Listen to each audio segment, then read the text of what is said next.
Hello students. So advance accounting first chapter अपन ने शुरू किया and that was buyback. Buyback किसका? शेयर्स का। Okay, so buyback of shares. और इस चैप्टर में थोड़ा बहुत तो मैंने आपसे डिस्कशन उस दिन किया ही था कि कंपनीज बायबैक क्यों करती है अपने लिए। वो जनरल नॉलेज की बात हो गई कि इससे प्रमोटर का स्टेक बढ़ जाता है, मार्केट में नंबर ऑफ शेयर कम होंगे तो डिमांड थोड़ी सी ज़्यादा रहेगी तो शेयर की प्राइस इंप्रूव हो जाएगी, अर्निंग्स पर शेयर जो है क्योंकि नंबर ऑफ शेयर कम होंगे तो एक शेयर पे कमाई जो है वो बढ़ जाएगी। तो ये थोड़े बेनिफिट्स मिलते हैं, शेयर होल्डर का भी थोड़ा सा कॉन्फिडेंस मजबूत होता है कि नई कंपनी के पास पैसे बहुत हैं वापस बांटने के लिए। और एंट्रीज के पॉइंट ऑफ व्यू से तो ये चैप्टर बड़ा ही आसान है, मैं ये कहूँगा नहीं के बराबर है, कुछ है ही नहीं। इश्यू ऑफ शेयर्स में जो अपन 2-3 एंट्री करते थे, bank account debit to application, फिर application to capital to premium, यहाँ बस समझ लो रिवर्स एंट्री होनी है। ठीक है, उसको थोड़ा बहुत अपन क्या कहते हैं ना, वो हल्दी मिर्च लगा देंगे, थोड़ा मसाला लगा देंगे कि लगना चाहिए एक महीने नहीं हमने एंट्रियाँ करी है। What is more important to learn in this chapter is company law की रिक्वायरमेंट्स क्या हैं, securities and exchange board of India की रिक्वायरमेंट्स क्या हैं बायबैक के लिए। तो अपन जो डिस्कशन करेंगे, हाँ, वो कंपनी लॉ की ए टू जेड सारी रिक्वायरमेंट्स डिस्कशन में लाने वाले नहीं हैं। रीज़न है आपके कंपनी लॉ के सिलेबस में फिर से बायबैक कोर्स में है, सेक्शन 868 आप वहाँ पे फिर से अच्छे से पढ़ेंगे ही। यहाँ अपन सिर्फ उन कंडीशंस को, लॉ की कंडीशंस को ध्यान में रख के बात करेंगे जो अपने क्वेश्चंस को सॉल्व करने के लिए यूज़फुल होगी, जो अपने को अकाउंट्स में ध्यान में रखनी है। So we are not concern with all the conditions we have for buyback as per company law. और सेबी की भी जो गाइडलाइंस है उसको और कंपनी लॉ की गाइडलाइंस दोनों को अपने को क्वेश्चंस में कहाँ कहाँ क्या ध्यान रखना है, that all we are going to discuss. अब ये लॉ की रिक्वायरमेंट्स अपन पढ़ें उससे पहले थोड़ा सा एक वापस से ब्रीफ, लॉ के सेक्शंस कौन कौन से हैं, क्या क्या तरीके होते हैं बायबैक के, फिर अपन कंडीशंस पे आ जाएंगे, कंपनी लॉ की कंडीशंस क्या क्या है। तो बुक निकालिए भाई, नहीं है तो ऑनलाइन देख रहे हैं तो वीडियो में लिंक में आपको ये नोट्स मिल जाएंगे। तो देखिए, मीनिंग ऑफ बायबैक क्या लिखा है। A company can buy back its own shares as per provisions of section 68, 69 and 70 of Companies Act 2013 and SEBI guidelines. Okay, buyback is generally done for equity shares, though it is also applicable for preference shares. हाँ, preference shares 11th-12th में भी आपने पढ़ा हुआ होगा थोड़ा बहुत, और हो सकता है कुछ लोगों ने तो रिडम्पशन ऑफ प्रेफरेंस शेयर के बारे में भी पढ़ा होगा। नहीं भी पढ़ा है तो कोई बात नहीं, ग्रुप 1 अकाउंट्स के अंदर अपने रिडम्पशन ऑफ प्रेफरेंस शेयर है ही, और यहाँ पर बायबैक ऑफ शेयर्स है। तो बायबैक जैसे ही नाम आता है ना, हमेशा लोगों के दिमाग में यही होता है कि हाँ इक्विटी शेयर्स की बात हो रही है, और लॉजिकल भी वही है। और अगर मैं इंडियन हिस्ट्री की बात करूँ, आज तक जितनी भी कंपनीज के बायबैक आए हैं, they are always for equity shares. No one has come up for a buyback of preference share. Reason simple है, प्रेफरेंस शेयर्स तो वैसे भी कंपनीज एक्ट के हिसाब से रिडीमेबल ही होते हैं। हाँ, इरिडीमेबल प्रेफरेंस शेयर्स इंडिया में इशू करना अलाउड ही नहीं है, तो उनका तो रिडम्पशन वैसे ही होना है, तो उसके लिए कोई बायबैक की माथापच्ची क्यों करेगा। बट स्टिल बायबैक और रिडम्पशन में एक फ़र्क है, और सबसे बड़ा फ़र्क जो है, रिडम्पशन सिर्फ प्रेफरेंस शेयर का हो सकता है, बायबैक इक्विटी शेयर का भी हो सकता है। और दूसरा सबसे बड़ा फ़र्क, रिडम्पशन सारे शेयर्स का होता है, प्रेफरेंस शेयर्स का जितने भी इशूड हैं सबका ही करना पड़ेगा एक साथ। बायबैक में तो अपनी इच्छा हो तो करो, नहीं है तो मत करो, और सारे का तो कर ही नहीं सकते, लॉ में रेस्ट्रिक्शन है एक बार में कितना बायबैक किया जा सकता है। तो समझिए that is a major difference. But buyback is in respect of shares, securities का बायबैक हो सकता है। आगे लिखा है, but since preference shares are always redeemable so no need felt for their buyback. Conditions for buyback of shares are very similar to conditions for redemption of preference shares. हाँ, जिन्होंने group 1 कर लिया है उनको तो रिडम्पशन याद ही होगा, नहीं भी किया है तो उल्टा अच्छा है, आप लोगों के लिए तो दोनों बार हो जाएगा। ठीक है, अब बायबैक के मेथड्स क्या हैं? Company can buy back shares from existing shoulders on proportionate basis. Company law कहता है कि बायबैक किन किन तरह से किया जा सकता है। एक है प्रोपोर्शनेट बेसिस। प्रोपोर्शनेट बेसिस का मतलब क्या हुआ? मान लीजिए कंपनी के 1 लाख शेयर्स हैं, 1 लाख शेयर में से कंपनी 10,000 शेयर बायबैक करना चाहती है, मतलब 10% हुआ, तो हर शेयर होल्डर के 10% शेयर ले लिए जाएं। हाँ, उसमें तो फिर आप कहेंगे वो जो मैंने कल बात करी थी कि प्रमोटर को अपना स्टेक बढ़ाना है, फिर वो कैसे होगा, वो इसमें नहीं बैठेगा। ठीक है, बट अगर प्रमोटर्स पार्टिसिपेट नहीं कर रहे हैं, सिर्फ पब्लिक पार्टिसिपेट कर रही है, तो हर एक के थोड़े थोड़े शेयर्स ले लिए जाएं, that is proportionate. Then another option of buyback is open market, मतलब कंपनी स्टॉक एक्सचेंज से खुद के शेयर्स क्या कर सकती है, खरीद सकती है थ्रू ओपन ऑफर। ओके, और थर्ड, एम्प्लॉय से जो स्वेट इक्विटी वाले शेयर्स थे, ईसॉप वाले शेयर्स थे, उनको वापस से लिया जा सकता है। ओके, हाँ, मोस्टली प्रिवेलेंट प्रैक्टिस जो है वो open market operations. Company buyback का क्या करती है, ऑफर लॉन्च करती है, जो जो शेयर होल्डर उसमें सबमिट करना चाहे सबमिट कर दे, and buyback is done. Okay, तो ये तरीके हैं बाईबैक करने के। अब एंट्रीज के पॉइंट ऑफ व्यू से उस दिन मैंने आपको 2 एंट्रीज बताई थी।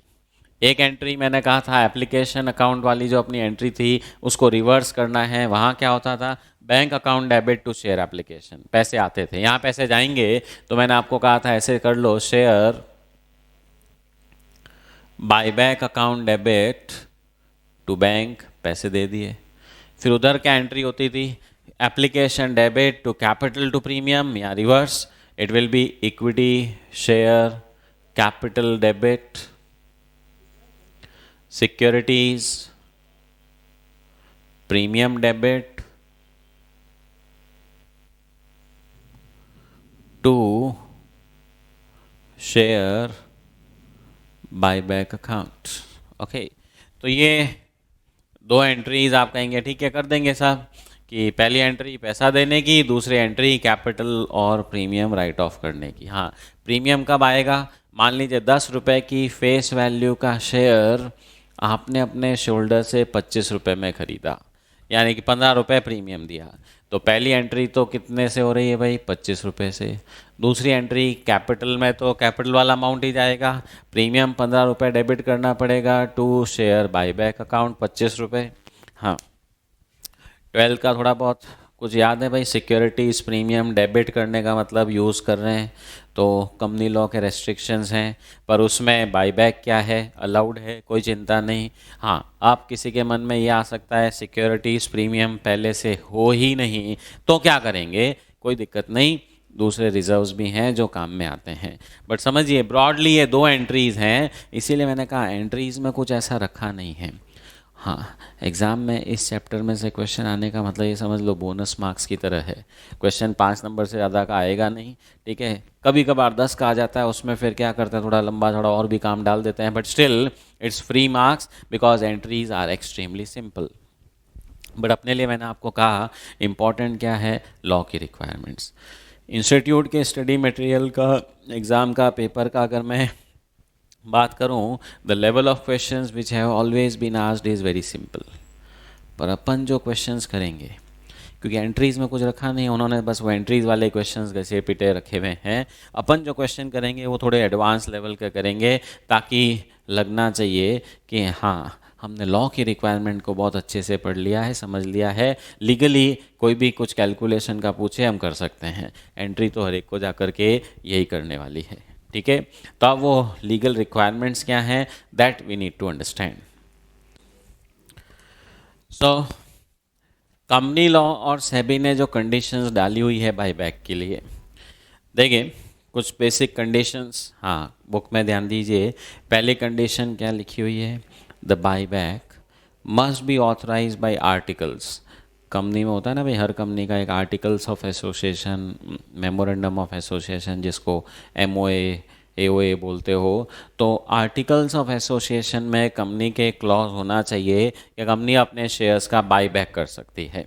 ओके, और साथ में board resolution oblique share holders resolution. आप कहेंगे ऑब्लिक क्या है भाई, किसका लेना है, अभी बताएंगे। कुछ सर्टेन लिमिट तक तो शेयर होल्डर के रेजोल्यूशन की ज़रूरत नहीं होती, बोर्ड ऑफ डायरेक्टर्स से ही काम चल जाएगा। कुछ ज़्यादा शेयर खरीदने हैं तो शेयर होल्डर की रेजोल्यूशन भी चाहिए होती है। हाँ, कहाँ पे किसकी चाहिए होती है वो आगे डिस्कस करेंगे। But first rule is, law में तो परमिटेड है, कंपनी का जो आर्टिकल्स ऑफ एसोसिएशन है वहाँ पे भी परमिटेड होना चाहिए। हाँ, अब आप कहेंगे अगर आर्टिकल्स में नहीं लिखा हो तो क्या होगा, तो वो आप कानून अब अच्छे से जानते ही हो, ग्रुप 1 में पढ़ी रहे हो, कोई बात नहीं। अगर आर्टिकल्स में नहीं लिखा हुआ है तो कंपनी रिजोल्यूशन पास करके आर्टिकल्स को पहले क्या करे, अमेंड कर दे, उसमें क्लॉज इंसर्ट करवा दे और उसके बाद बाईबैक कर ले। Second, buyback must be completed with in 12 months of passing resolution. मतलब रिजोल्यूशन पास करने के बाद अगले 12 महीने के अंदर अंदर उस रिजोल्यूशन के अंडर में जो आपने बाईबैक की बात करी थी उसको कंप्लीट करना पड़ेगा। आपने कहा कंप्लीट ही नहीं हुआ तो क्या होगा, तो बस उसके बाद आपको अगर बाईबैक करना है, नया रिजोल्यूशन पास करना पड़ेगा। मतलब ये समझ लो, एक बार रिजोल्यूशन पास किया, उसकी वैलिडिटी 12 महीने है, उसके बाद अगर बाईबैक करना है तो पुराने रिजोल्यूशन का आप रेफरेंस लेकर के बाईबैक नहीं कर सकते, नया रिजोल्यूशन पास करो फिर बाईबैक करो। हाँ, इसका मतलब एक चीज़ और समझिए, आप लोगों के मन में आ रहा होगा फिर कितनी बार बाईबैक कर सकते हैं, क्या ऑफकोर्स हर साल बाईबैक करो, कौन मना करता है। ठीक है, मना ही नहीं है, buyback can be done for many number of times. पैसे इकट्ठे हुए बाईबैक कर लिया, फिर इकट्ठे हुए फिर बाईबैक कर लिया, रोकता कौन है, मना कौन करता है। ओके, अब अपने लिए important condition third, the shares which are subject to buyback must be fully paid before buyback. जिन शेयर्स को आपको बाईबैक करना है, आप कहेंगे बाईबैक जिन शेयर्स को मतलब क्या, आप कहेंगे इक्विटी शेयर्स को करना है। तो अगर इक्विटी शेयर्स का बाईबैक कर रहे हैं तो बाईबैक से पहले उन इक्विटी शेयर्स का फुली पेड होना ज़रूरी है। मीन्स अगर हमारे इक्विटी शेयर्स जो शेयर होल्डर के पास हैं वो पार्टली पेड हैं, उसमें भी फाइनल कॉल ड्यू नहीं हुई, मंगवाई नहीं, या कॉल्स एंड एरियर्स है, what ever it may be, उन शेयर्स का बाईबैक हो ही नहीं सकता। कब तक, जब तक वो फुली पेड नहीं हो जाए।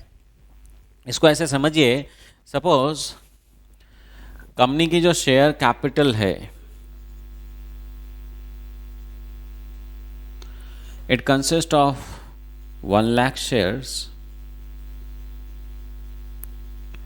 ऑफ 10 ईच, 8 पेड अप, मतलब 8 लाख रुपए हुआ। और कंपनी के पास प्रॉफिट्स खूब सारे पड़े हैं, R&S is reserves and surplus, मतलब 20 लाख रुपए पड़े हैं। बैंक में पैसा भी खूब पड़ा है। हाँ, मैं इस तरफ नहीं लिख रहा हूँ।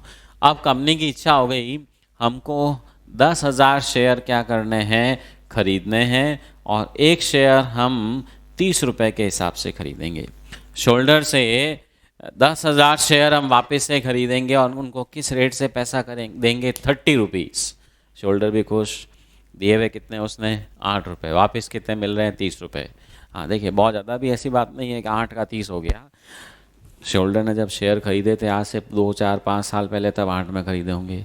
अच्छा, कंपनी मान लें लिस्टेड है, तो कंपनी ने अगर इतने प्रॉफिट कमाए हुए हैं तो ऑब्वियसली उसकी मार्केट प्राइस ऑफ शेयर भी फिर क्या होगी, उसके हिसाब से ज़्यादा ही होगी। और अगर मैं आपको बताऊं कि इस शेयर की वर्थ कितनी होनी चाहिए, तो उसका भी एक बहुत सिंपल सा तरीका है।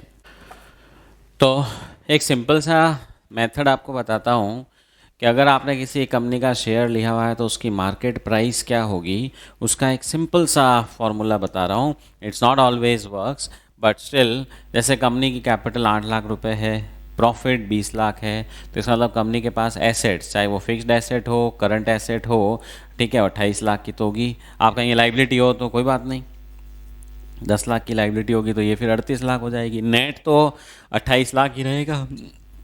अब अगर मान लो ये कंपनी बंद कर दी जाए, तो इन एसेट्स में चाहे फिक्स्ड एसेट है, डेटर है, स्टॉक है, जो भी ये सब आप बेचोगे, मान लेते हैं 38 लाख रुपए आ जाएंगे। 38 लाख जैसे ही कंपनी के पास आएंगे, कंपनी को अगर बंद करना है, सब कुछ बेचा, बैंक में 38 लाख आए, 10 लाख रुपए क्या कर दिया, क्रेडिटर्स को लाइबिलिटीज़ का पेमेंट कर दिया, पीछे कितना बचा भाई, 28 लाख रुपए। अब ये 28 लाख कंपनी क्या करेगी, आप कहेंगे P&L अकाउंट रिजर्व्स भी तो पड़े हैं 20 लाख के, वो कोई मांगने वाला थोड़ी है, ये पैसा है तो किसका, शेयरहोल्डर्स का ही। जैसे पार्टनरशिप फर्म में होता है ना कैपिटल अकाउंट और करंट अकाउंट, वैसे ही कंपनी में समझ लो you have a share capital account and reserve surplus account, है तो एक ही घर वाले दोनों, कोई फ़र्क नहीं है। तो कुल मिला के 20 लाख भी इनको ही लेना है, 8 लाख भी इनको ही लेना है, तो 38 माइनस 10 28 लाख रुपए बचे। ये 28 लाख रुपए कंपनी अपने शोल्डर्स में बांटेगी, और शोल्डर में जब बांटने का टाइम आएगा, हर शेयर होल्डर का हिस्सा बराबर है, पर शेयर बराबर होता है। तो आप कहेंगे 1 लाख शेयर हमारे हैं, उसमें 28 लाख रुपए बांटने हैं, तो एक शेयर होल्डर को 28 रुपये पर शेयर मिल जाएगा। तो 28 रुपये पर शेयर, एक शेयर की क्या हो गई, आज की वैल्यू। मार्केट में जो प्राइस चलती है ना, वो इसको बेस लेकर के चलती है। हाँ, मार्केट में जरूरी नहीं प्राइस 28 ही हो, वो 28 भी हो सकती है, 30 भी हो सकती है, 35 भी हो सकती है, 200 रुपये भी हो सकती है। हाँ, it could be hugely different, but this is one of the methods of valuing a share of a company. तो अब हमने एक शेयर की वैल्यू निकाल ली कि ये 28 रुपये है, और कंपनी कह रही है हम एक शेयर कितने में खरीदेंगे, 30 में। शोल्डर को लग रहा है चलो 2 तो ज़्यादा मिल ही रहे हैं। अब समझिए, अपन बात कर रहे थे कि लॉ में कंडीशन लिखी हुई है, जिन शेयर्स का बाईबैक करना है वो फुली पेड होने चाहिए। आप कहेंगे पार्टली पेड है, क्या दिक्कत है, 30 रुपये देने हैं, दे देंगे। क्योंकि अगर हम इसको रिवर्स वे में सोचें, लॉ ने कह दिया फुली पेड होना चाहिए, आप कहेंगे हमारे तो पार्टली पेड है, पहले इनसे क्या करो, 2 रुपये मंगाओ। 2 रुपये मंगाओगे 1 लाख शेयर पे कितने होंगे भाई, 2 लाख। ये कैपिटल 8 लाख से कितनी हो जाएगी, 10 लाख, और बैंक में 2 लाख रुपए क्या हो जाएंगे, प्लस। तो जब ये 38 की जगह 40 हो जाएगा, 40 माइनस 10 कितना हो जाएगा, 30 lakh, divided by 1 lakh share, एक शेयर की वैल्यू कितनी हो जाएगी, 30। अच्छा, उस केस में फिर शोल्डर भी कहेगा थोड़े तो ज़्यादा दो। मान लो कंपनी अभी 30 रुपये में खरीद रही है, अगर फुली पेड होगा तो कंपनी कहेगी हम आपको 32 रुपये दे देंगे।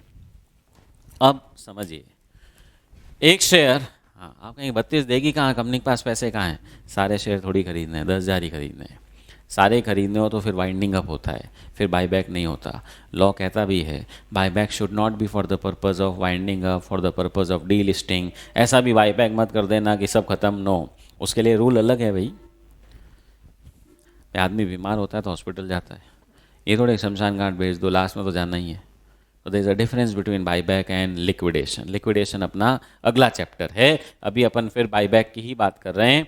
तो अंडरस्टैंड, अगर कंपनी शेयर को फुली पेड करे तो 32 रुपये देगी। मतलब ऐसे समझिए, शोल्डर से पहले 2 रुपये मंगाओ, फिर उसको 32 रुपये दो। तो लॉ कहता है ऐसा ही करना है। आप कहें क्या बेवकूफ़ी है, 2 रुपये पहले शोल्डर से लो, फिर 32 दो। Why don't we do a net settlement, 30 रुपये दे देते हैं उसको एक शेयर का, वो भी खुश, उसको भी पैसा भेजने की जरूरत नहीं, हमको भी कम भेजना पड़ेगा। लॉ कहता है नो, ऐसा नहीं कर सकते, पहले आपको शेयर्स का फुली पेड करवाना जरूरी है। आप कहेंगे वाई सो, आप लोगों ने 11th-12th में 4 फीचर ऑफ शेयर पढ़ा हुआ है ना, 4 फीचर रीइश्यू। क्या होता था उसके अंदर, जो शेयर होल्डर कॉल का पैसा नहीं देता था उसके शेयर जब्त कंपनी फोरफिट कर लेती थी। और फोरफीचर का मतलब उसने जो पैसे दिए हुए थे वो भी कंपनी खा जाती थी, वापस नहीं देती थी, मतलब उसके पैसे भी फोरफिट, शेयर भी कैंसिल। तो लॉ यही कहता है आप एक बार कॉल तो करो, हो सकता है इन 1 लाख शेयर में से कुछ शेयर होल्डर पैसे ही नहीं दे, मान लो 2-4 हज़ार शेयर का भी पैसा नहीं आया, तो उसके तो शेयर ऐसे ही फोरफिट करके कैंसिल कर दो, उसको तो 30 रुपये तो छोड़ो, कुछ भी नहीं देना पड़ेगा। तो ऐसा एक ट्राई तो मारो। सबने दे दिए तो ठीक है, 30 की जगह 32 भेज देंगे, पर ये ट्रायल तो मारना चाहिए। और इसी कारण से हो सकता है लॉ ने कह रखा है, हो सकता है भाई, अपने तो याद रखने के लिए सिंपल सा तरीका है कि बाईबैक से पहले फाइनल कॉल मंगवा लो, अगर पार्टली पेड है, देख लो कोई गड़बड़ तो नहीं है, कोई शोल्डर इस लायक ही नहीं बाईबैक के, तो क्यों उसको पैसे देते हो। अगर उसके पास पैसे ही नहीं है 2 रुपये देने के लिए, तो 30 रुपये लेके क्या करेगा, उसके तो शेयर फोरफिट कर लो, 8 रुपये भी बच जाएंगे। सो देयरफॉर लॉ की रिक्वायरमेंट है बाईबैक से पहले ये शेयर्स फुली पेड होने चाहिए। तो अपने को क्या करना पड़ेगा, अपन जब भी क्वेश्चन पढ़ें, बी वेरी केयरफुल कि शेयर फुली पेड हैं कि नहीं है, पता चला पार्टली पेड है। मतलब क्वेश्चन आया आपके पास कि बैलेंस शीट है कंपनी की, कंपनी 10,000 शेयर खरीदना चाहती है, 30 रुपये के हिसाब से एंट्री दो। तो आप पहले नोट डालोगे कि देखो जी ये शेयर पार्टली पेड हैं, पार्टली पेड का बाईबैक हो नहीं सकता। हाँ, फिर आगे ये मत लिख देना इसलिए मैं क्वेश्चन नहीं करता। हाँ, क्वेश्चन तो अपने को करना ही है। आप कहेंगे इसलिए मेरी तरफ से 2 एक्स्ट्रा एंट्रीज, कौन सी, फाइनल कॉल ड्यू करने की, पैसा रिसीव करने की, और उसके बाद इस चैप्टर की बाईबैक वाली entries. Okay, so this is what needs to be done. अगर शेयर्स क्वेश्चन में पार्टली पेड दिखे, हमारी ड्यूटी है हम उसको पहले फुली पेड करें फिर बाईबैक करें। आप कहेंगे हमारे कोई फुली पेड पार्टली पेड वाले एंट्रीज कोर्स में थोड़ी है, 11-12 में कर ली। हाँ, 11-12 में आपने अकाउंट्स में जो भी पढ़ा है सब कोर्स में ही है। ऐसा तो है नहीं अकाउंट्स में से कुछ चीज़ पढ़ ली वो ख़त्म हो गई। Basic things always remain the same. और मैंने आपको कहा ना इस चैप्टर में हमारे लिए अकाउंट्स से ज़्यादा ज़रूरी लॉ है। लॉ की रिक्वायरमेंट्स को फुलफिल करते हुए बाईबैक करवाना है, तो इसलिए अगर पार्टली पेड दिखा उसको फुली पेड करना ज़रूरी है। ठीक है, हाँ जी। तो यहाँ पे कुछ जगह दी हुई है, नोट लिखो। इन क्वेश्चंस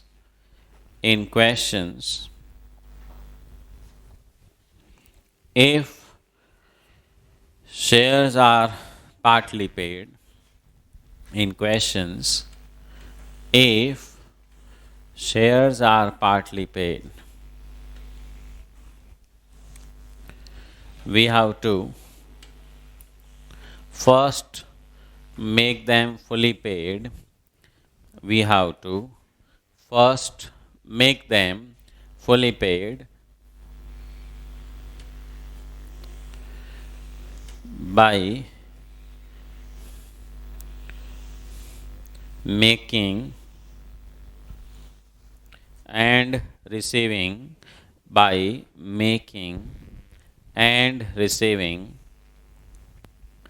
कॉल मनी। तो पहले उनको फुली पेड करना पड़ेगा, उसके बाद कोई बाईबैक की बात होगी, उससे पहले कुछ भी नहीं। ठीक है, अब फोर्थ कंडीशन। हाँ, 2 बार पढ़ूंगा फिर मैं इक्वेशन लिखूंगा और इसके मैं बहुत कुछ लिखना भी है अपने को। और ये जो फोर्थ कंडीशन है ये एब्सोल्युटली सिमिलर है जो हम रिडम्पशन ऑफ प्रेफरेंस शेयर में पढ़ते हैं। देखिए क्या लिखा है, to the extent of face value of shares bought back. हमने जो भी बाई बैक किया जितने शेयर, उसकी जो फेस वैल्यू है, फेस वैल्यू ऑफ शेयर जो आपने खरीदी, there must be either proceeds of fresh issue of, different word को अंडरलाइन कर दो, डिफरेंट क्लास ऑफ शेयर्स, और creation of capital redemption reserve, और कॉम्बिनेशन ऑफ बोथ। तो ये क्या कह रहा है, to the extent of face value of shares जो आपने बाईबैक किया है। तो फेस वैल्यू ऑफ शेयर जो हमने बाईबैक किया, बी वेरी क्लियर। अभी मेरा एग्जांपल था 10 रुपए का शेयर 30 रुपए में खरीद रहे हो, तो पैसे तो 30 रुपए दे रहे हो पर उसमें फेस वैल्यू कितनी है, 10 रुपए। तो फेस वैल्यू ऑफ शेयर जो हमने बाईबैक किए उसके बराबर इधर there must be proceeds of fresh issue of shares,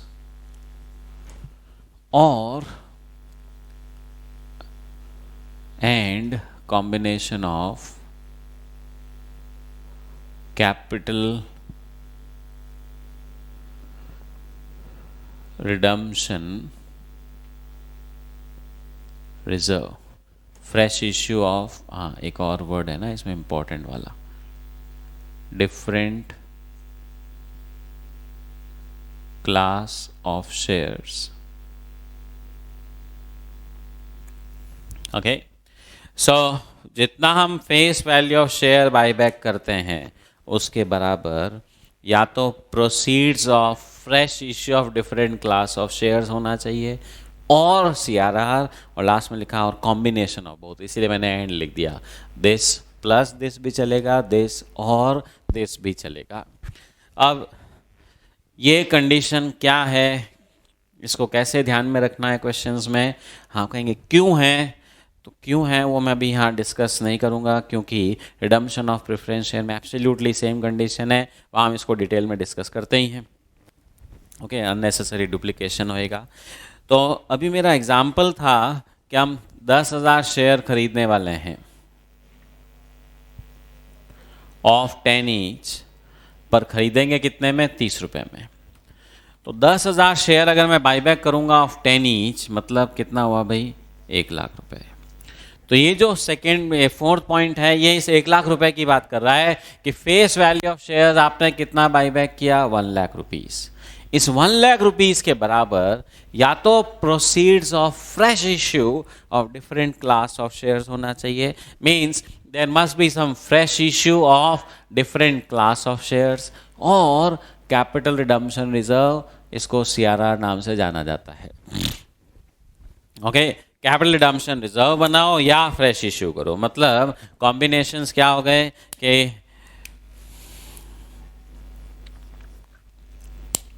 1,00,000 के बराबर या तो प्रोसीड्स ऑफ फ्रेश इश्यू 1,00,000 हो, या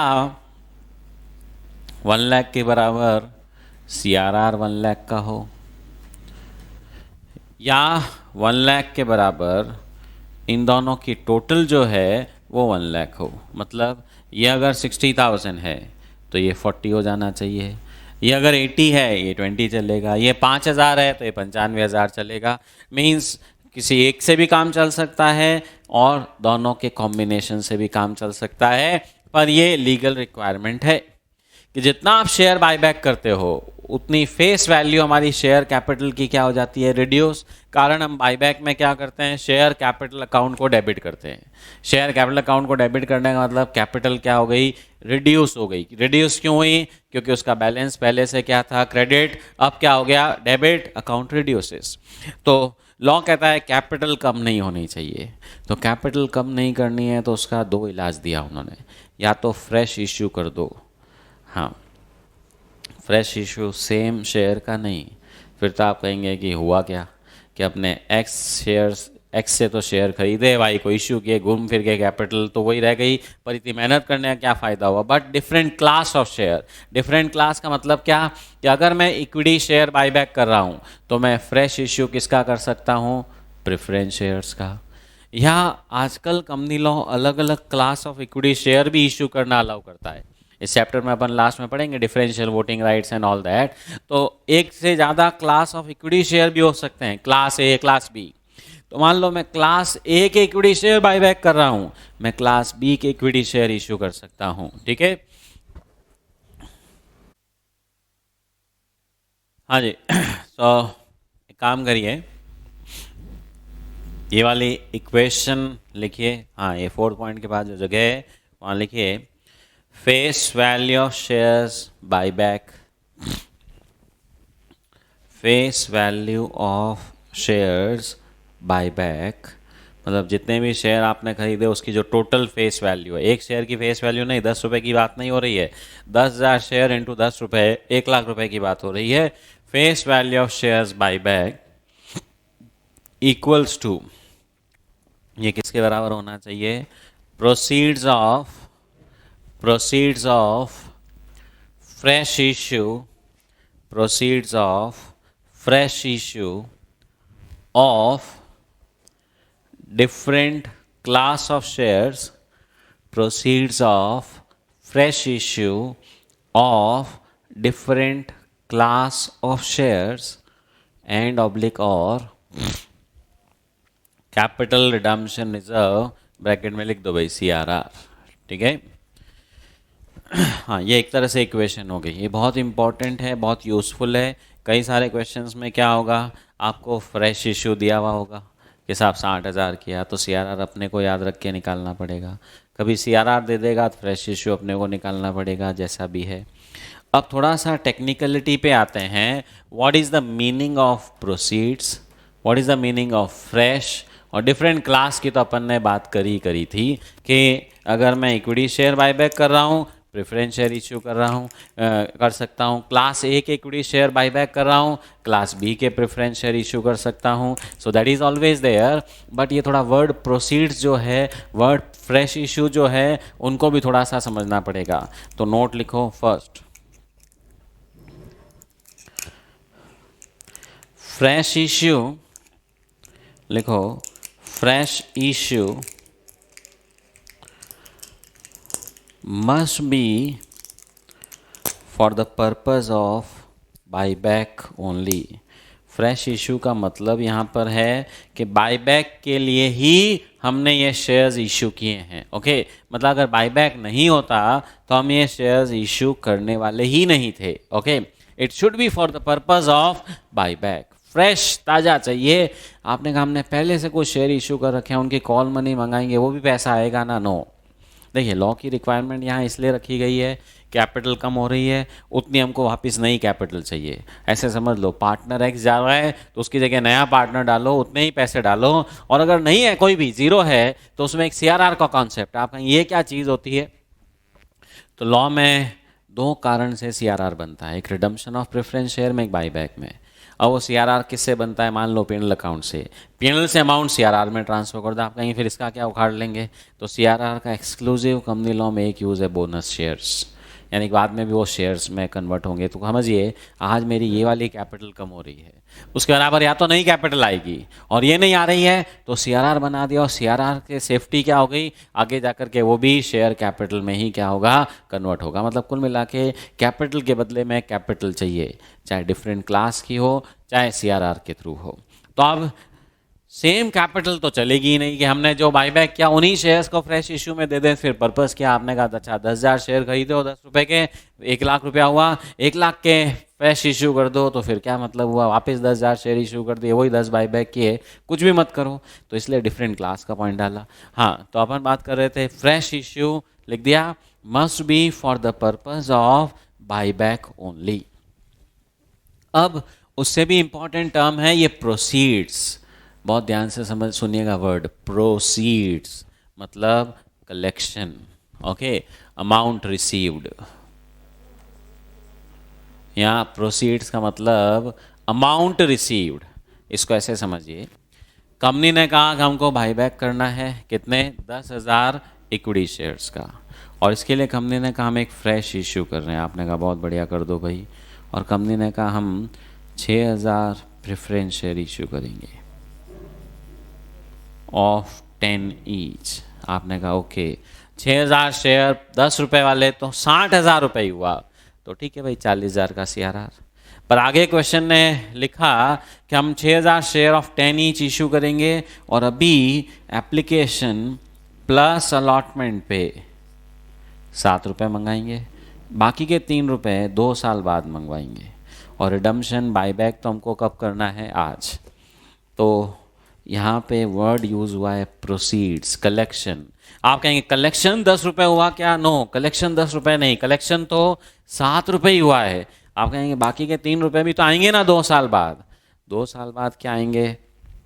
अभी गिनाने की ज़रूरत नहीं है, बताने की ज़रूरत नहीं है, हमको तो ये बताइए आज बाईबैक से पहले कितना कलेक्शन हो गया? आप कहेंगे 7 रुपये ही आए, तो 7 रुपये इंटू 6,000 शेयर्स, कितना कलेक्शन हुआ भाई? 42,000। तो only 42,000 can be considered here. 60,000 consider नहीं होगा, 42 कंसिडर होगा। 1 लाख के सामने 42 मतलब 58 का हमको क्या करना पड़ेगा? सीआरआर। बहुत ही इंटरेस्टिंग और बहुत ही इंपॉर्टेंट टर्म है। प्रोसीड्स का मतलब कलेक्शन कितना हुआ, amount collected, that is only considered as proceeds. और अमाउंट रिसीव्ड भी कौन सा वाला? कैपिटल का पोर्शन। आप कहें इसका मतलब क्या? मान लो ये शेयर 10 ईच वाला 12 रुपये में इशू कर रहे हो, कैपिटल अलॉटमेंट और एप्लीकेशन पे 7 रुपये मंगाए हैं, 7 में से 5 रुपये कैपिटल के हैं, 2 रुपये प्रीमियम के हैं। तो यहाँ पर सुनो भाई, ये प्रीमियम भी कंसिडर नहीं होता, सिर्फ कैपिटल, मतलब 5 रुपये इंटू 6,000 30,000 ही कंसिडर होंगे। पार पे इशू कर रहे हो तो पूरा कैपिटल ही है, पर अगर प्रीमियम पे इशू कर रहे हो तो बाईबैक से पहले जो कलेक्शन हुआ उसमें से प्रीमियम हटा दो, कैपिटल वाला कितना कलेक्शन हुआ बस वही कंसिडर किया जाता है। लॉ में कानून बना हुआ है, ठीक है।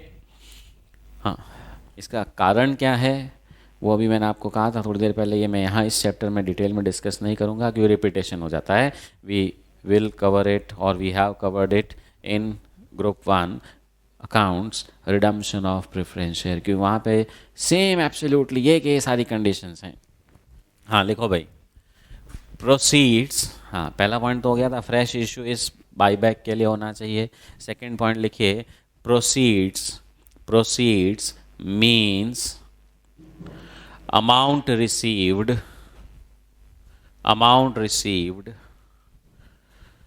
from fresh issue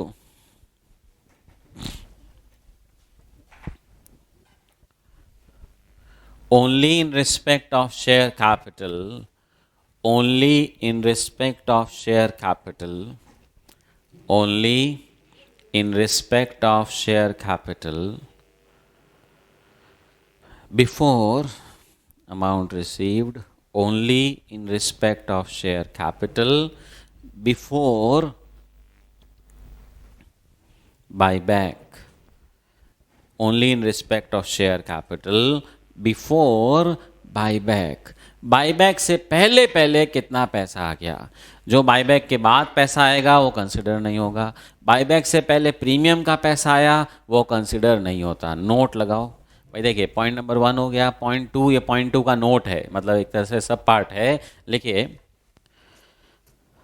premium on fresh issue, premium on fresh issue is not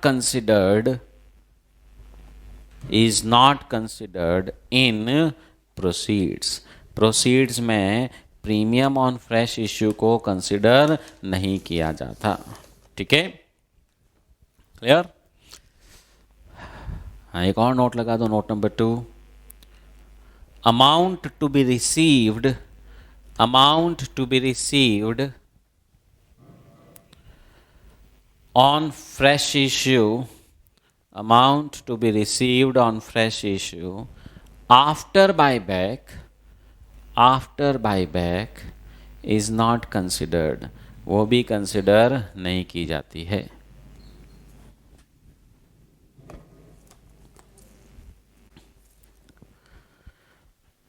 Yes, now the next point, CRR, capital redemption reserve. तो उसके लिए लिखिए नेक्स्ट लाइन में, कैपिटल रिडम्पशन रिजर्व ब्रैकेट में CRR. आप एंट्री में भले सिर्फ CRR नाम लिखोगे तो भी चलेगा. Capital redemption reserve can be made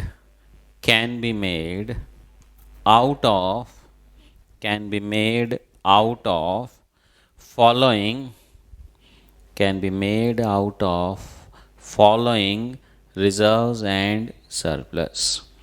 देखिए वैसे तो आपने क्लास 12th में फाउंडेशन में थोड़ा बहुत कंपनी लॉ की बैलेंस शीट पढ़ी हुई है.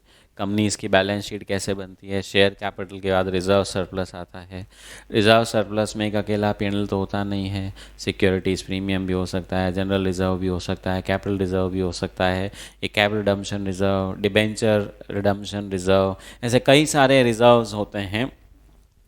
तो ये जो CRR बनाने की प्रक्रिया है, प्रोसेस है, आप कहेंगे कहाँ से बनेगा, कैसे बनता है. तो देखिए कोई केमिकल प्रोसेस नहीं है कि एक थोड़ा सा सोडियम लाना, हाइड्रोक्साइड लाना, इनको मिक्स करना, इस रेशियो में बन जाएगा. ठीक है, कोई मिठाई भी नहीं है. It is simple reserves. तो अब वो रिज़र्व बनाने का एक सिंपल सा तरीका होता है. आपको रिज़र्व बनाना है, क्या बनाना है, CRR. किधर आएगा साहब, बैलेंस शीट की लाइबिलिटीज साइड में, एक एसेट साइड में, एक लाइबिलिटीज साइड में. इसका मतलब इसका बैलेंस क्या होना चाहिए, क्रेडिट. तो एंट्री में मुझे 2 CRR तो करना ही है. अब आप कहेंगे ओके 2 CRR करने से CRR बन जाता है और क्या है. तो अब डबल एंट्री सिस्टम है, किसी को डेबिट भी करना पड़ेगा. आप कहेंगे डेबिट मैं किसको करूं, P&L अकाउंट को करूं कि प्रीमियम को करूं कि किस किस को कर सकता हूं. तो उसके लिए लॉ क्या कहता है कि CRR अगर बनाना है वो उन सारे रिजर्व से बनाया जा सकता है जिनसे कंपनी डिविडेंड दे सकती है. मतलब जो भी फ्री रिजर्व्स हैं उनको CRR बनाने के लिए यूज़ किया जा सकता है. ठीक है, तो लिखो भाई CRR लिख लिया ना, इज और can be made out of following reserves. उसमें पहला लिखो capital reserve, capital reserve realized in cash, capital reserve realized in cash.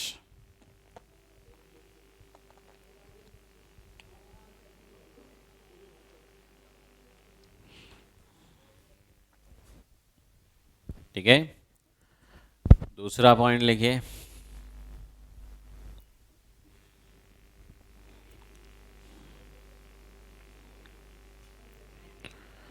General reserve, general reserve oblique, हाँ क्योंकि जनरल रिजर्व का दूसरा नाम ऑब्लिक फ्री रिजर्व, ऑब्लिक इसका तीसरा नाम भी है रेवेन्यू रिजर्व। ऐसा इसलिए क्योंकि कोई क्वेश्चन में जनरल रिजर्व नाम मिलेगा, किसी में फ्री रिजर्व मिलेगा, किसी में रेवेन्यू रिजर्व। आप कहेंगे अरे सर ने तो एक ही बताया, ये दो कहाँ से आ गए?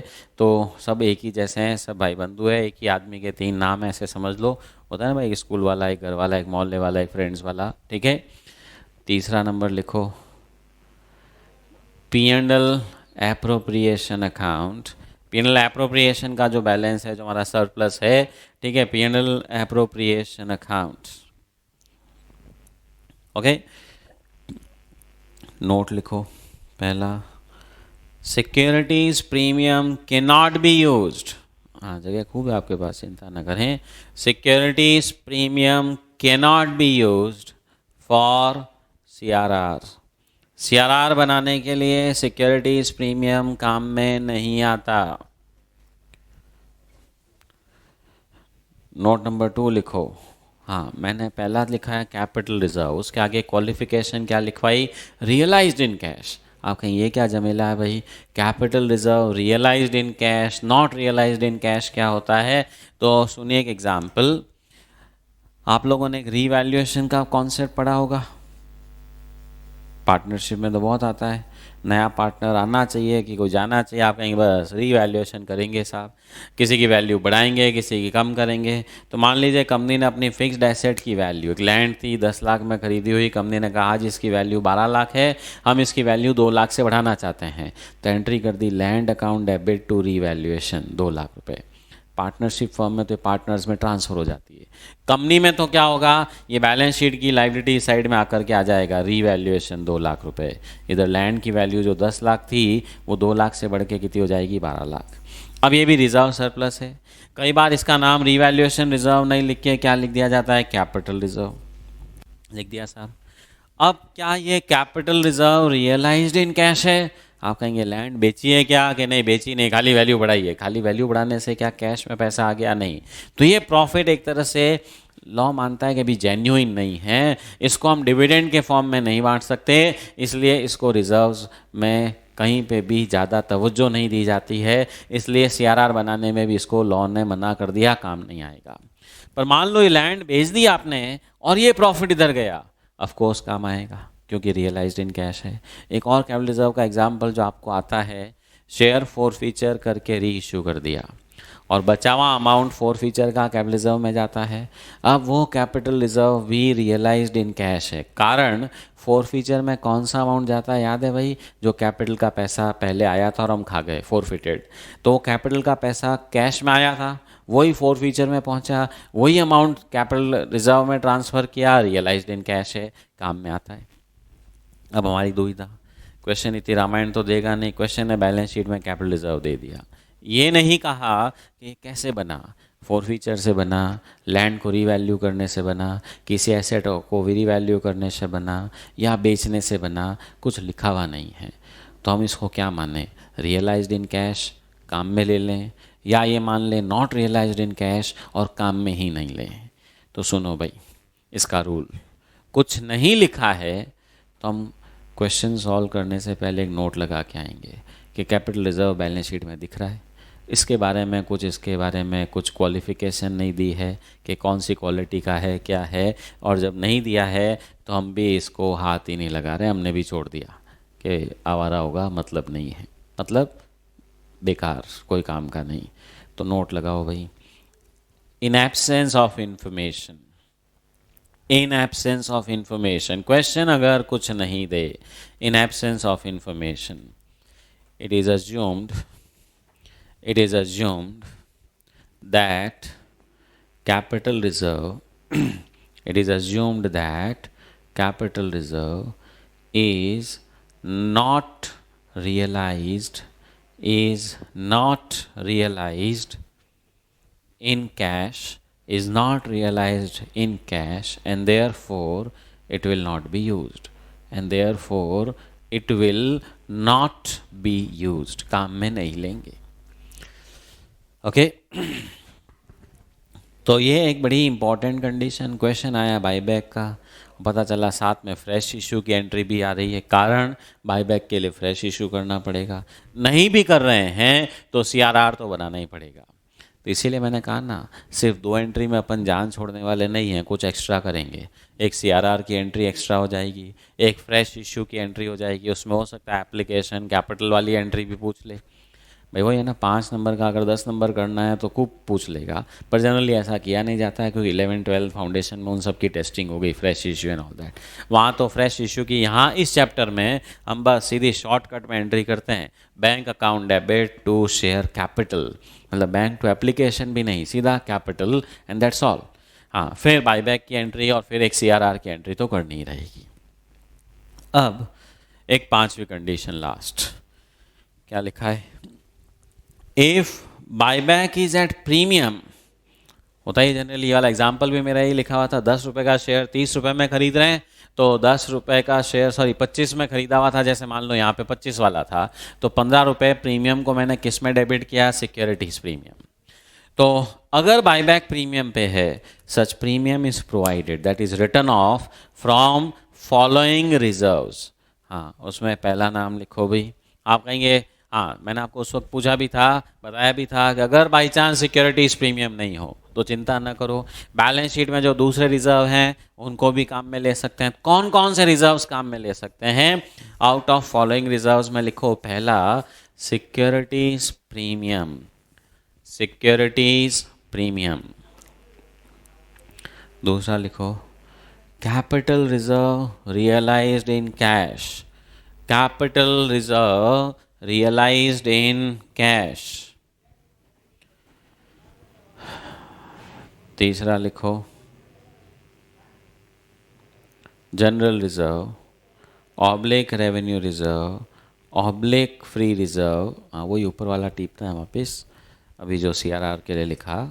और चौथा balance of P and L appropriation account, balance of P and L appropriation account. हाँ, अब किसी के मन में ये भी आ रहा होगा, सर क्वेश्चन में सारे हों तो फिर किसको काम में लेना है? सबको रेशियो वाइज काम में लेना है कि कोई पर्टिकुलर ऑर्डर है? तो सुनिए भाई, मैंने जो लिखवाया है ना सीआरआर के लिए भी और प्रीमियम के लिए भी, ये उसी ऑर्डर में लिखवाया है. आप कहेंगे लॉ में ऐसा लिखा हुआ है इस ऑर्डर में काम में लेना है? नो, लॉ ने ऐसा कुछ नहीं लिखा कि इस ऑर्डर में आप काम में लीजिएगा, but this is the most logical order. Logical order कैसे? एक सिंपल सा रूल मैं आपको बताता हूँ. आपकी जेब में 500 रुपये का एक असली नोट भी है और 500 का एक नकली नोट भी है और एक फटावा नोट भी है, मतलब 3 तरह के नोट है, नकली, फटावा और असली. अब आप कोई ऐसी जगह पे हो जहाँ तीनों ही नोट चलते हैं, कुछ भी दे दो वो आपको सामान दे देंगे. तो बताओ भाई, सबसे पहले कौन सा वाला नोट काम में लोगे? Which one? असली बढ़िया वाला, फटावा, नकली? ऑब्वियसली आप कहेंगे पहले नकली काम में ले लो भाई, और कहीं चले नहीं चले, तो that way you will first try to use it.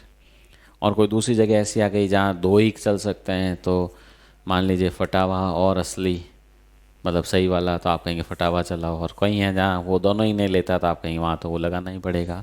तो वैसे ही अब ये जो सिक्योरिटीज़ प्रीमियम है, उसके बाद मैंने लिखा कैपिटल रिजर्व, उसके बाद लिखा जनरल रिजर्व और लास्ट में लिखा पी&एल अकाउंट. ये पी&एल अकाउंट बिल्कुल साधु आदमी है, इसको जहाँ बिठाना चाहो, जहाँ यूज़ करना चाहो, सबके साथ एडजस्ट हो जाता है, हमेशा अवेलेबल है. पर प्रीमियम को अगर काम में लेना हो तो कंपनी लॉ बीच में आ जाती है. वो कहता है नहीं, ऐसे काम में नहीं ले सकते, ये चाहिए, वो चाहिए, एक्सेट्रा एक्सेट्रा, ये कंडीशंस, वो लॉ की रिक्वायरमेंट. इसका मतलब अगर मान लीजिए मेरे को बाईबैक करना है और यहाँ पे मैं प्रीमियम भी काम ले सकता हूँ, पी&एल भी काम ले सकता हूँ, मैं पी&एल को यहाँ काम में नहीं लूँगा. रीज़न, प्रीमियम जब यहाँ काम आ रहा है पहले उसी को लूँ ना, क्योंकि वो हर जगह काम आता नहीं है, तो इसी ऑर्डर से, लॉजिकल ऑर्डर से बनाया गया है। तो आप एक काम कर सकते हो, पॉइंट 5 में जो लास्ट लिखा ना, out of following reserves dash करके लिख दो इन दिस प्रायोरिटी ऑर्डर, इस प्रायोरिटी ऑर्डर में। हाँ, आपने कहा हमारे पास तो प्रीमियम ही बहुत सारा पड़ा है, तो अच्छा है ना, उसी को काम में ले, बाकी किसी को हाथ ही नहीं लगाना। पर प्रॉब्लम क्या होती है कि मान लीजिए 10,000 शेयर खरीदने हैं, 10 रुपये वाला 30 रुपये पे। अब इस 30 रुपये के हिसाब से इस एग्जाम्पल को अगर मैं मॉडिफाई करूं, तो पहली एंट्री तो टू बैंक 30 रुपये हो रही है, दूसरी एंट्री यहाँ पे 20 रुपये और ये 30 रुपये, लेकिन ये तो एक शेयर की हुई, 10,000 शेयर हैं, तो ये कितना हो जाएगा भाई?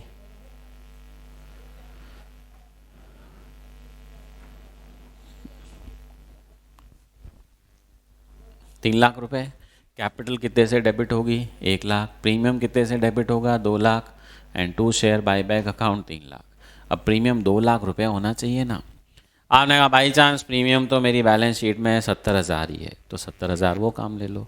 पीछे का 1,30,000 कैपिटल रिजर्व इन कैश वाला काम में ले लो। वो भी इतना नहीं है तो जनरल रिजर्व में भी हाथ डाल दो, वो भी नहीं है तो लास्ट में पीएनएल में हाथ डाल दो। आप कहेंगे सब देख लिए, सब में इतना नहीं है तो बाईबैक करना ज़रूरी है क्या? कोई बापू जी का नाम थोड़ी निकालना है, नहीं नहीं बाईबैक तो करना ही पड़ेगा। अगर ऐसी कंपनी हालत ख़राब है, कितने तो रिजर्व ही नहीं है, तो अपने बाईबैक की इच्छा मन में ही रखो। हाँ, बोर्ड में अभी रिजोल्यूशन तो जरूर बोलने की भी ज़रूरत नहीं है कि हम बाईबैक करना चाहते हैं, लोग हंसेंगे। ठीक है, ये है तो कुछ भी नहीं जेब में और बातें बड़ी बड़ी कर रहे हो। तो बाईबैक में जनरली ऐसी कंपनियों की हालत नहीं होगी, सर ये भी नहीं वो भी नहीं, अब क्या करूं? और क्वेश्चन भी ऐसा नहीं आएगा, सर रिजर्व ही नहीं, अब कहाँ से बाईबैक करूं? फिर तो लिख देना साहब, रिजर्व कुछ नहीं है, फालतू बातें हैं, एंट्री इस बातों की नहीं की जाती है। भाई एंट्रीज के लिए ट्रांजैक्शन होना चाहिए, और सिर्फ बातें करने से ट्रांजैक्शन नहीं होता। आप कहेंगे नहीं नहीं मैंने बोला, तूने सुना, एंट्री कर देते हैं, सुना अकाउंट डेबिट टू बोला, ठीक है, तो that is not the part of entries. तो अंडरस्टैंड। देखो आप मेरे से किसी भी एंट्री को पूछोगे मैं बना दूंगा। आपने कहा सर खाना खाया, एंट्री रेडी है मेरे पास, वापस बाहर निकाला, एंट्री रेडी है, ओके। अकाउंट्स वालों को तो अपने को क्या है, क्लाइंट बोले साहब इसको एंट्री होगी, क्या होगी, उबासी लीक हो जाएगी एंट्री, उसकी भी मना थोड़ी है। अपन मना कुछ नहीं करते हैं, यस सर हो जाएगा, ठीक है, we can make entries for anything. दिमाग में अकाउंट्स को अगर इम्प्रूव करना है ना, बहुत अच्छा तरीका है। हर वो काम जो भी आप करते हो, ठीक है, पढ़ाई कर रहे हो, खेलने जा रहे हो, कुछ भी कर रहे हो, उसके बारे में थोड़ी एंट्री सोचिए, डेबिट किसको करूँ, क्रेडिट किसको करूँ, ठीक है, तो डेबिट क्रेडिट एकदम मजबूत हो जाएगा। चलो वापस आते हैं अपन। तो कुछ बेसिक रूल जो अपने को क्वेश्चंस में ध्यान में रखना है, वापस एक बार समराइज करते हैं। पहला रूल, अगर शेयर पार्टली पेड हैं, बाईबैक से पहले उनको फुली पेड करना पड़ेगा, कॉल मंगवानी पड़ेगी, पैसा रिसीव करना पड़ेगा, फिर बाईबैक की बातें होंगी। सेकेंड रूल, जितना हम शेयर बाईबैक कर रहे हैं, बाईबैक में भले ही 3 लाख रुपए काम ले रहे हो, पर कैपिटल का कितना अमाउंट डेबिट हो रहा है? 1 लाख। तो जितनी मेरी कैपिटल डेबिट हो रही है, face value of shares buyback, उसके बराबर या तो fresh issue of different class of shares का पैसा आना चाहिए, और पैसा भी कैपिटल वाला। प्रीमियम का पैसा आ रहा है, कंसिडर नहीं होगा। बाईबैक के बाद पैसा आएगा, कंसिडर नहीं होगा। बाईबैक से पहले पैसा आना चाहिए। और साथ में अगर ये बाईबैक से जो पैसा, फ्रेश इशू का पैसा आ रहा है, अगर कम है तो बचा हुआ अमाउंट सीआरआर से करना पड़ेगा। फ्रेश इशू कर ही नहीं रहे हो, पूरा सीआरआर बनाना पड़ेगा। थोड़ा फ्रेश इशू है, बचा हुआ सीआरआर बनेगा। और सीआरआर कहाँ से बन सकता है? Capital reserve in cash, general reserve, PNL account. Capital reserve भी कुछ नहीं कह रखा है तो उसको हम हाथ नहीं लगाते, ये पूरे अकाउंट्स का एक जनरल रूल है। और लास्ट में, अगर बाईबैक प्रीमियम पर है तो जितना प्रीमियम दिया वो भी तो डेबिट करना पड़ेगा। तो सिक्योरिटीज़ प्रीमियम है हमारे पास, दूसरे रिजर्व्स भी हैं, एंड सो ऑन, ठीक है। अब अगले पेज पे देखिए कुछ अकाउंटिंग एंट्रीज। हाँ, ये बाकी की थ्योरी अपन थोड़ी बाद में पढ़ेंगे, ये थोड़ी सी कॉम्प्लिकेटेड थ्योरी है कि कितने शेयर खरीदे जा सकते हैं, ठीक है। आज तक 8-9 साल में सिर्फ एक बार पूछा गया, अपन तो इसके 5-6 क्वेश्चन करेंगे कितने शेयर खरीदे जा सकते हैं। पर एग्जाम के पॉइंट ऑफ व्यू से 90% ऑफ टाइम तो बस ये समझ में आ गया। और अब ये जो मैं एंट्रीज पढ़ने वाला हूँ, ये आ गई, आपके क्वेश्चंस हो जाएंगे। देखिए क्या लिखा है अकाउंटिंग एंट्रीज में, पहली एंट्री। हाँ, अब ये जो एंट्रीज मैंने लिखी है ना, ये मैक्सिमम एंट्रीज जो इस क्वेश्चन में, इस चैप्टर में आ सकती है कि नहीं नहीं ये भी पूछ लिया, वो भी पूछ लिया, क्या क्या एंट्रीज बन सकती है। तो पहली 2 एंट्रीज जो हैं, ये वही है जो अभी मैंने कहा था, फाइनल कॉल। अगर शेयर पार्टली पेड हैं तो पहले फाइनल कॉल ड्यू करने की entry, share final call to equity share capital, then amount received bank account debit to share final call आती है। अब फ्रेश इश्यू, आप कहें ये कहाँ से आ गया, क्योंकि फ्रेश इश्यू कब करना पड़ता है, बाईबैक से पहले। तो फ्रेश इश्यू की entry bank account debit to share capital to securities premium, bracket में क्या लिखा है, if any. By chance fresh issue 5 + 2 7 रुपये आ रहा है, तो 7 रुपये में एंट्री क्या होगी, बैंक अकाउंट डेबिट 7 रुपये टू कैपिटल 5 रुपये टू प्रीमियम 2 रुपये। मैं एक शेयर के हिसाब से बोल रहा हूँ, 6000 शेयर किए हैं तो उसके हिसाब से मल्टीप्लाई हो जाएगा। अब सेल ऑफ इन्वेस्टमेंट, आप कहें ये कहाँ से आ गया, कई बार बैंक में पैसे नहीं होते, क्वेश्चन दे देगा कि कंपनी ने एक 50,000 के इन्वेस्टमेंट 45,000 में बेचे, बैठ के एंट्री करो और अपने को तो एंट्री करने के नंबर मिलते हैं। तो bank account debit to investment. हाँ, आप कहेंगे प्रॉफिट लॉस भी तो हुआ, लॉस हुआ तो पीएनएल अकाउंट डेबिट हो जाएगा, प्रॉफिट हुआ पीएनएल अकाउंट क्रेडिट हो जाएगा। अब बाईबैक की एंट्री, ये 2 की थी। हाँ, अब समझिए, पहली एंट्री ये करेंगे, दूसरी ये करेंगे। होता है ना अपने अकाउंट्स में थोड़ा सा सिस्टम होता है, पहले ड्यू करो फिर पैसे दो। तो देखिए, ड्यू करने की entry equity share capital debit, premium on buyback debit. आप कहेंगे प्रीमियम ऑन बाईबैक कहाँ आ गया, यहाँ तो सिक्योरिटीज प्रीमियम लिखा था ना। प्रॉब्लम क्या होगी, किसी क्वेश्चन में प्रीमियम इतना हो ही नहीं, तो हम एक नया खाता खोल देंगे, कौन सा, premium on buyback debit, BB, premium on buyback debit to share buyback account. ये ड्यू किया, अब पैसे देने की entry share buyback account debit to bank. अब ये प्रीमियम ऑन बाईबैक मेरे को राइट ऑफ करना है, तो अगले पेज पे देखिए, premium on buyback written off, reserve surplus debit to premium. हाँ, आप कहेंगे ये क्या है भाई, रिजर्व सरप्लस, ये जो मैंने आपको securities premium, general reserve, PNL account जो भी नाम लिखवा है, इनको कलेक्टिवली क्या कहा जाता है, reserve and surplus to premium on buyback. और लास्ट में सीआरआर बनाने की एंट्री क्या होगी, रिजर्व सरप्लस। लेकिन कौन से वाले काम आते हैं, सिर्फ फ्री रिजर्व्स।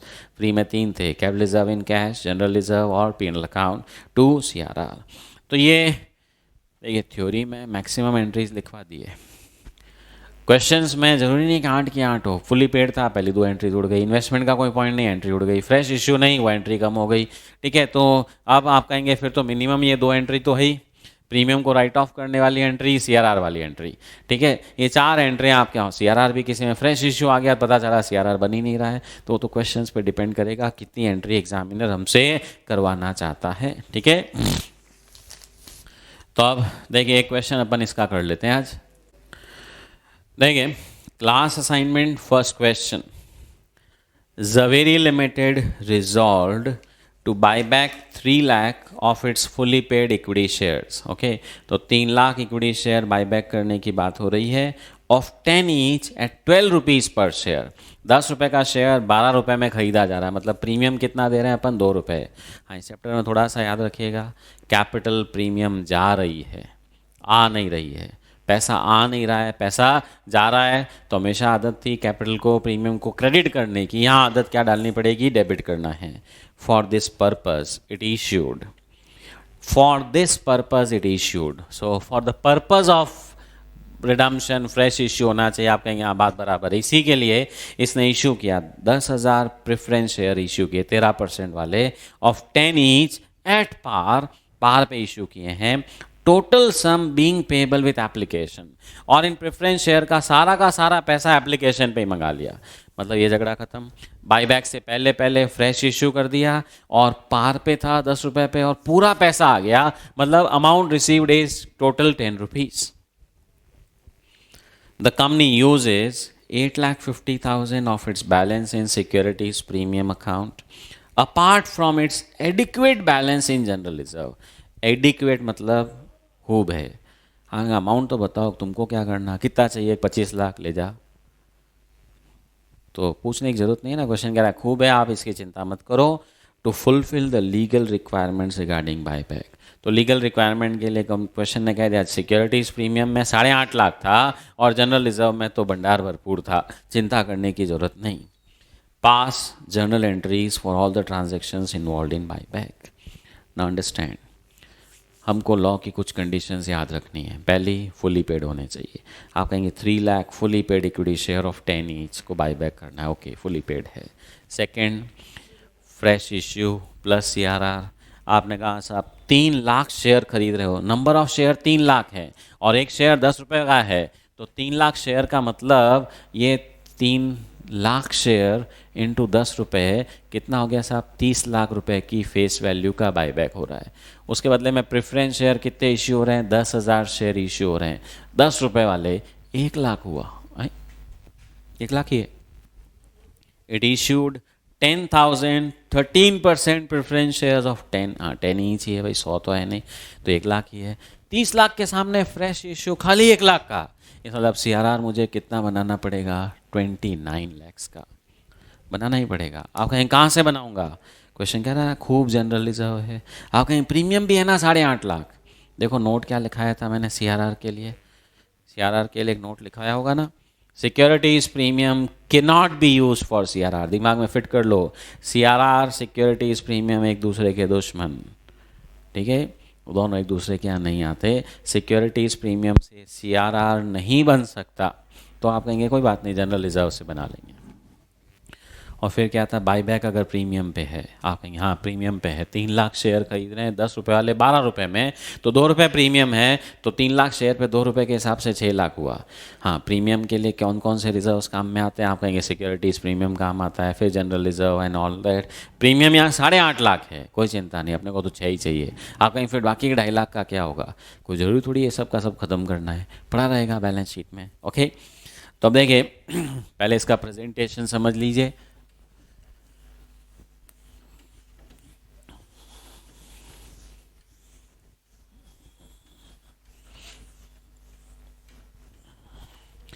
पहले एक वर्किंग नोट बनाएंगे, calculation of CRR required.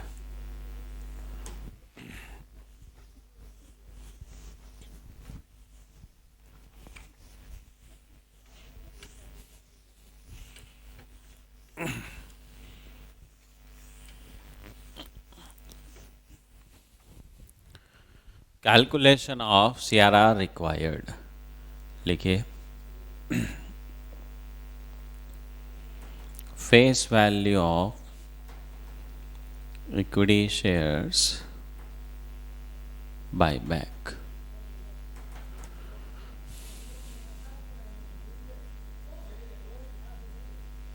₹3 lakh shares multiplied by 10 rupees, 30 lakhs. याद रखिएगा ये आपका रजिस्टर ख़त्म हो रहा है, फाइनल टोटल सब यहाँ पर लेस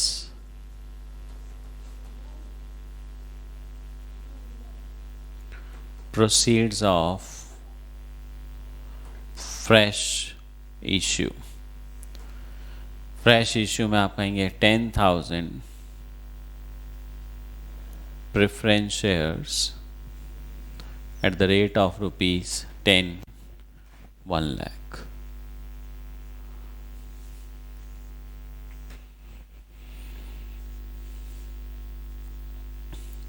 CRR required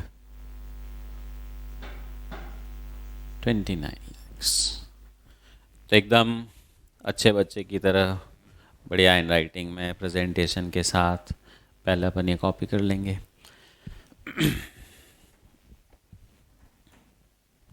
ठीक है, अब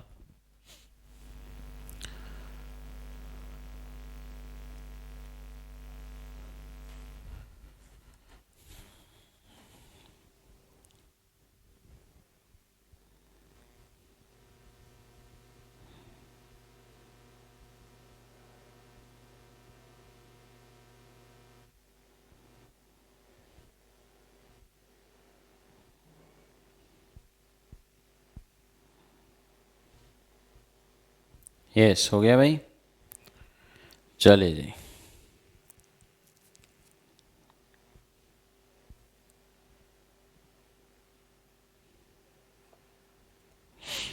now we prepare the journal. हाँ, डेट तो है नहीं क्वेश्चन में, तो serial number, particulars,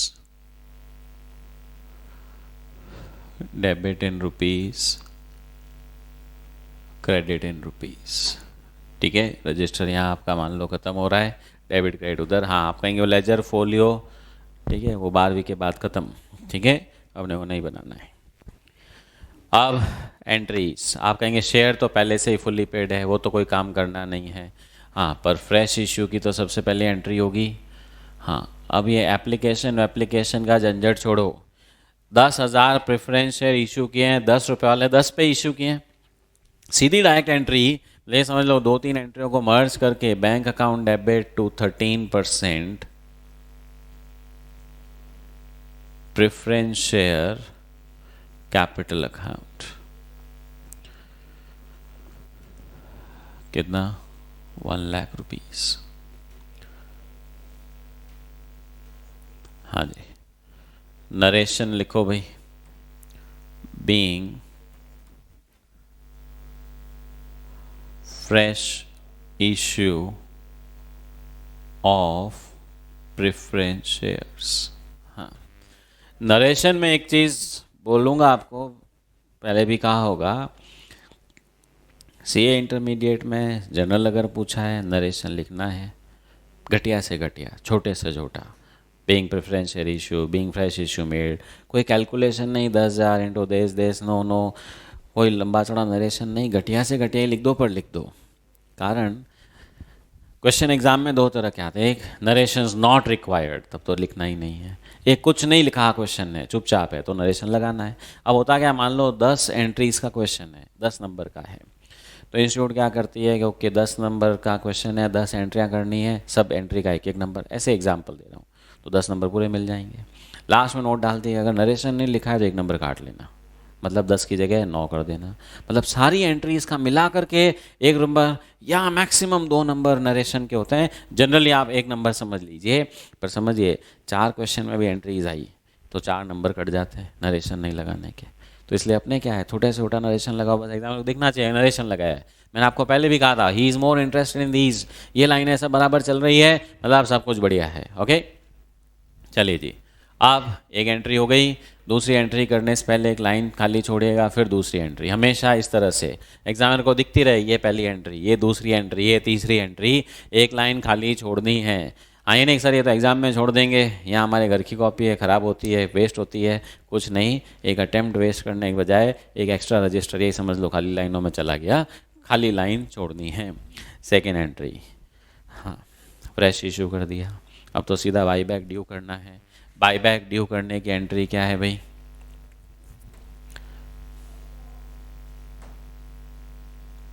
equity share capital debit. हाँ, 3 लाख शेयर का मतलब 30 लाख रुपए। Premium on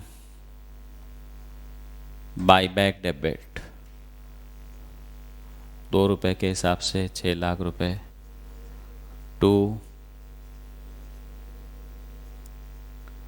share buy back account 36 lakh rupees. Narration, तो equity share capital debit, premium on buy back debit to share buy back account, narration being buy back due. मैंने देखिए एकदम छोटा सा नरेशन, बस आप पैसे देने हैं। थर्ड एंट्री, यहाँ एक लाइन छोड़ के,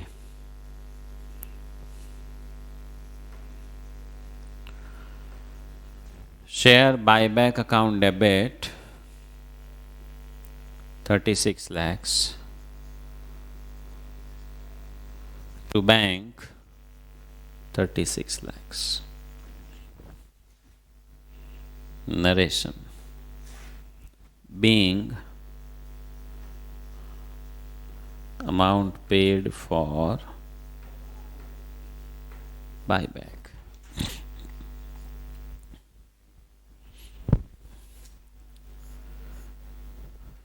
फिर एक खाली लाइन छोड़ने का है।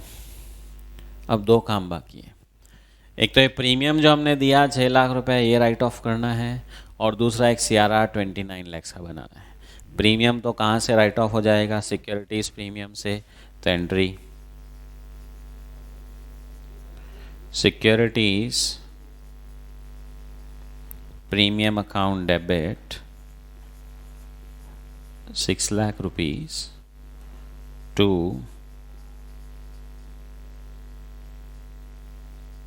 Premium on buyback 6 lakh. Narration. Being premium written off. Write off कर दिया हमने. हाँ, मैं इधर लिख रहा हूँ भाई लास्ट एंट्री, 5वीं एंट्री. आप कहेंगे CRR बनाना है. क्वेश्चन ने कहा है जनरल रिजर्व पड़ा है हमारे पास, तो general reserve account debit to capital redemption reserve. कितना बनाना है भाई? 29 lakhs.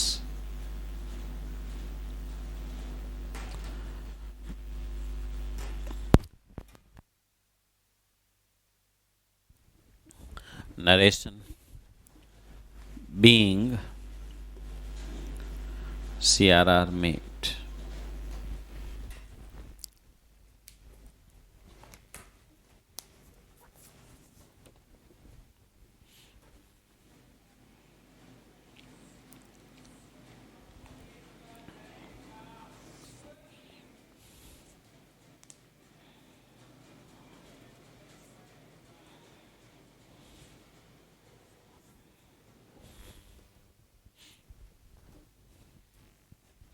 ओके, सो ये सिंपल सा क्वेश्चन था. कितने शेयर बायबैक करने दे दिया, फ्रेश इश्यू दे दिया, CRR अपन ने निकाल लिया. सबसे पहले फ्रेश इश्यू की एंट्री. आप कहेंगे एंट्री ऊपर नीचे कर दें, तो भाई कुछ तो लॉजिकल ऑर्डर होना चाहिए ना, क्योंकि बायबैक के बाद फ्रेश इशू नहीं हो सकता. भले ही सारी एक ही दिन हो रही है, पर पहले फ्रेश इशू, फिर बायबैक ड्यू किया, पैसा दिया, प्रीमियम राइट ऑफ किया, जनरल रिजर्व से CRR बनाया. ठीक है, तो यही ऑर्डर अपने फॉलो करना है. ठीक है, लॉजिकल ऑर्डर है. ओके, तो आज अपन ने कंपनी लॉ की थोड़ी रिक्वायरमेंट समझी और उसके हिसाब से क्वेश्चन किया. अब लॉ में कुछ फर्दर रेस्ट्रिक्शंस हैं. बायबैक में कितने पैसे काम में लिए जा सकते हैं, ये तो है नहीं सब कुछ बेच बिचा के बायबैक कर दो. There is a restriction on how much funds we can use. There is a restriction on debt equity ratio. सुना होगा ना आपने, डेट इक्विटी रेशियो 2:1, बहुत फेमस सा रूल है. तो वो सब रेस्ट्रिक्शंस क्या हैं, उनको कैसे और ध्यान में रखना है, उसके हिसाब से कैसे कैलकुलेशन होती है, वो अपन कल करने वाले हैं. ठीक है, तो आज होमवर्क में भी कुछ नहीं दे रहा हूँ, कल करिएगा. ठीक है.